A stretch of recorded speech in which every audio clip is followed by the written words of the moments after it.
What's up, YouTube? It's your boy. Let me back up because I just posted a video that I wish I never posted, but it's too late and I don't feel like redoing it. Guys, it's your boy. Today we are watching.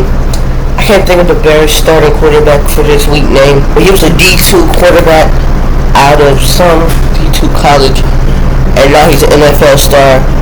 He's gonna say his name. Let's react to it. Let's go. Tyson has stepped in at quarterback for the Chicago Bears, and they're winning. But where did he come from? What's his potential look like? And why are those close to him and some college coaches even saying that he's possibly about to become one of the best quarterbacks in the NFL? Justin Fields is healthy this week. What are we doing? What are they going to do? From almost quitting football and becoming a high school teacher who did CrossFit to winning the Heisman Trophy at the D2 level and now becoming a possible contender as a top 10 quarterback in the National Football League, this is the story of Tyson Bagent. Okay, Tyson Bagent, that's his name. I'm so sorry for that. Before this video get any further, please help me get to 1,000 subscribers before my birthday next year. On May 30th. That's why I'm pouring out videos back to back because I need y'all help. I'm trying to hit 1,000 subscribers. I don't think I get a plat until I hit 10,000. Can't remember. I need y'all help. Please. Let's hit that goal before May 30th, 2024. Let's continue with the video. Tyson Bagent grew up in Martinsburg, West Virginia, where he played football and basketball at Martinsburg High. On the gridiron, he threw for over 7,800 passing yards and 112 touchdowns, earning him the Gatorade Player of the Year award in his home state. From the start, his family had always believed in him, including his father, who always pushed him to be the best. Surprisingly, Bagent's father is a world champion arm wrestler, and his dedication to being great. Hey, listen. You're not there. Go to high school. Go look up Bernard Fur. If you know, you know me. Let's go. His own field inspired the quarterback to do the same when it came to football. Travis coached his son's teams and even built an offense that allowed them to throw as often as possible in order for Tyson to develop and learn the position of quarterback. At 10 years old, we had started throwing the football like crazy.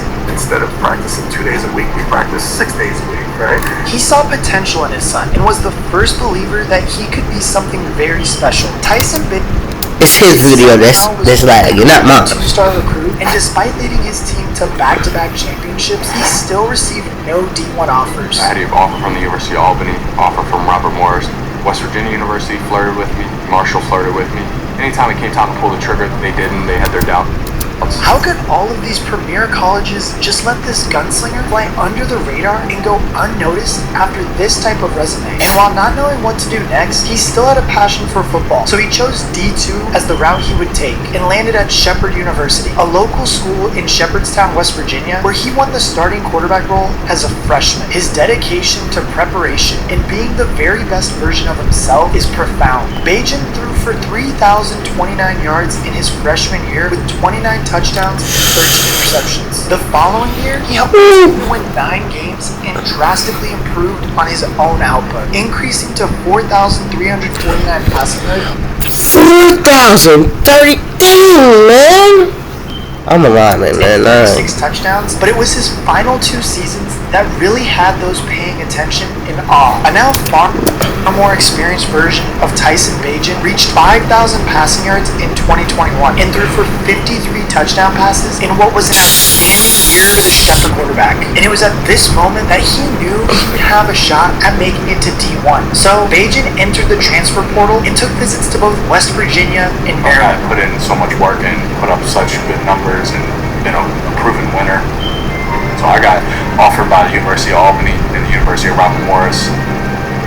Those teams didn't exactly have the win-loss records that we were looking for, so we waited desperately for WVU to come. And while D1 would have been a step up for him, he was far from guaranteed playing time, and that was just a risk he couldn't afford to take after building such an impressive resume up to that point. So in a shocking decision, back to Shepherd it was. He stayed. Came back as a senior to throw for Alabama. All of these schools across the country of the United States, you need to take notice on these small schools in these small towns. Phoenix City, Alabama, but still, any other place like Griffin, Georgia, Pell City. Pell City is not small. What am I talking about? You know, a lot of these people come from small towns. Bobby Coleman, number one quarterback. But still, the guy really need to do this, man. Let's get back to the video. For another 4,580 passing yards and 41 more touchdowns. I mean, these numbers he's putting up are insane. He amassed for over 17,000 passing yards in 4 seasons and a 150. 17,000? 17,000 and almost 200 touchdowns? And nobody touchdowns for this? 59 passing touchdowns. How does a guy who threw 159 touchdown passes go undrafted? Bryce Young threw 68. See? I was gonna just say, like, Bryce Young got me through 100 touchdowns. I mean, Tyson Bagent beat the two of them combined. That's what the problem is. It was the level of competition, as is often the case with Division II standout talent. Can they do it against the very best in the game? Yes. Those who play in the SEC every week. Yes. The likes of Georgia, Alabama, yes. Michigan, in big college games. Tyson Bagent didn't have the chance, but his offensive coordinator, Tyler Haynes, was on a mission to tell NFL scouts just who his quarterback was and why they should take a chance on him. Bagent's makeup is pure dedication and preparation. Haynes explained that he was the ultimate competitor. While his teammates were out having fun or playing video games, Bagent was sitting in a freezing cold street, helping his body recover, ready for the next game. Overcoming that. That boy ain't playing. So the more voluntary suffering I can absorb myself. I'm trying to get like you, my boy. Handle, whether that be in life or in football. From where I am coming from, getting my foot in the door is all I could ever ask for.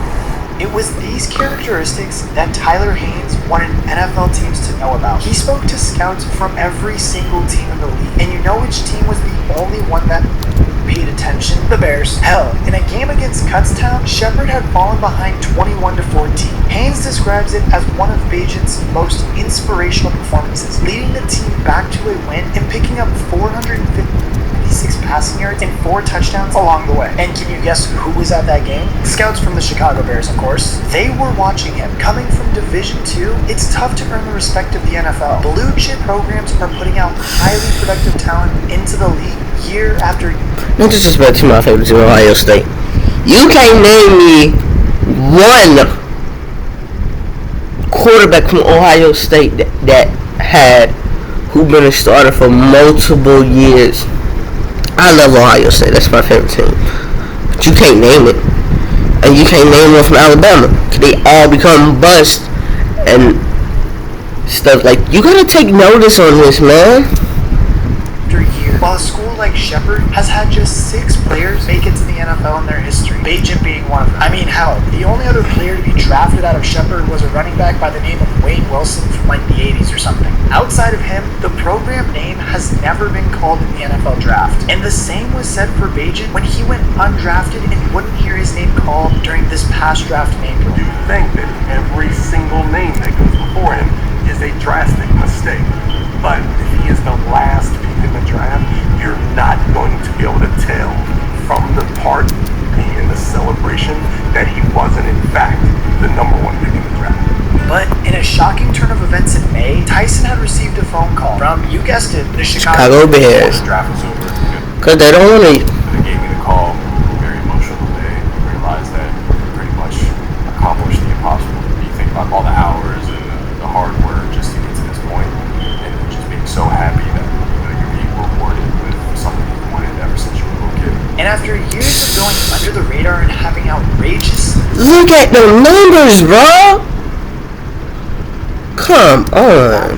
The dream of being in the NFL would come true for Tyson and was signed to the team. And during the preseason, he had once again begun turning heads. He had proved everyone wrong and had made that 53-man roster. And if we're being honest, since taking over the starting role, the offense has looked efficient with him out there. And although the coaching staff has called a relatively safe game for him and limited his exposure to throwing downfield, there's plenty to get excited about. Let's not forget that Bagent did lay a beautiful dime in the end zone to Moore that hit him in the hands and got dropped. So that should have been on his stat sheet. Chicago has been begging for a great story at quarterback. So just a Chicago, come here.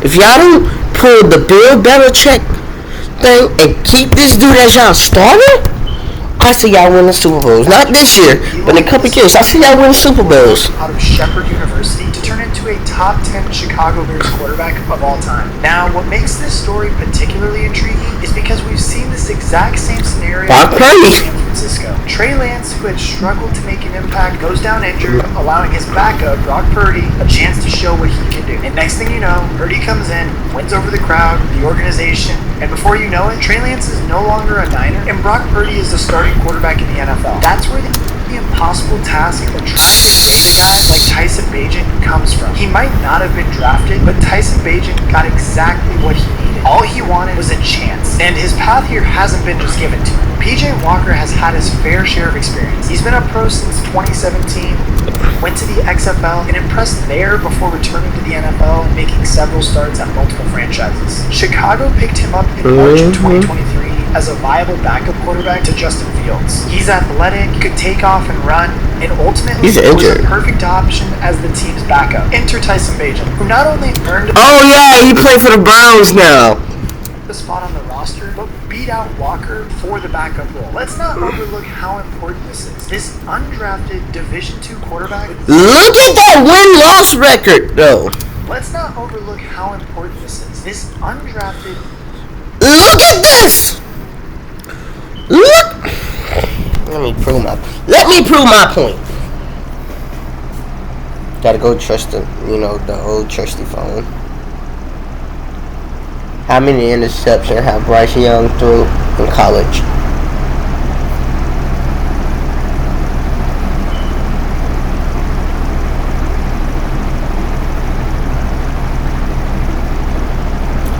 Bryce Young threw okay.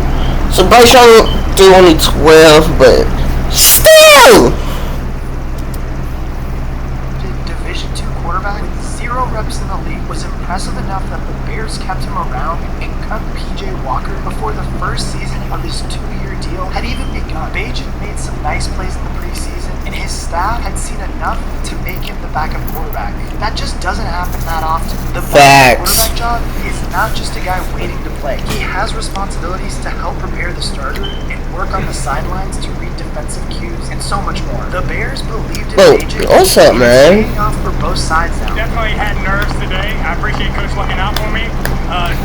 Not so much so that I might have needed that, but that's just one example of everybody that's been looking out for me this week and having my back. And this may just be the beginning of something special. I mean, just look at the kid in his first NFL start against the Raiders. Bagent came out to run the offense as his parents cheered him on from the stands. Chicago worked to establish the run game on early, but as the young rookie got comfortable and started throwing the football, his talent was particularly good when the play broke down and he had to move out of the pocket. He kept his eyes downfield the entire time and made a couple of really nice plays on the run to get look at this! Raiders defense. A D2 quarterback. Dude came from a small town. Come on, bro. Throw a single ball into trouble, 21 completions on 29 throws for 162 yards and a touchdown. And most importantly, the win. And now look, Bears fans, Justin Fields is in his 3rd season with the team, and so far, he just hasn't done enough to earn himself an extension. Chicago has 2 first-round picks, which they can easily use on a quarterback like Caleb Williams or even Drake May. Or they can sell out of those picks for a big return that would help continue to build a roster for the future success around Bagent. I mean, Chicago... They should do that, though. I ain't gonna lie. Chicago already got a haul for the pick that turned into Bryce Young for the Carolina Panthers, and with the Panthers now struggling in 2023, that first rounder could have a lot of value, especially if the Chicago Bears believe they found themselves a hidden gem in the kid from West Virginia, and they don't need to draft a quarterback. But what do I know? Surely the Bears aren't going to pass on Caleb Williams for this rookie, though, right? Right? So what happens next? Does Tyson Bagent go on a winning streak and give the Chicago Bears a very welcome headache of who to choose at the quarterback spot as they approach the pivotal offseason? Could this undrafted Division II kid out of West Virginia really be a future starting quarterback? Yes. NFL franchise? Only time will tell. Listen, that's all from me today, man. Listen, hey, leave it in the comment section, man. Should he be? Should he? His name is Tyler Bates. Go look him up. I watched some of his stats. his highlight video will be up in a couple days because I have to do some stuff. But thank y'all for watching. Make sure you like and subscribe and help me get to 1,000 subscribers. I want to be up here with him. So thank y'all. Have a nice day. Peace.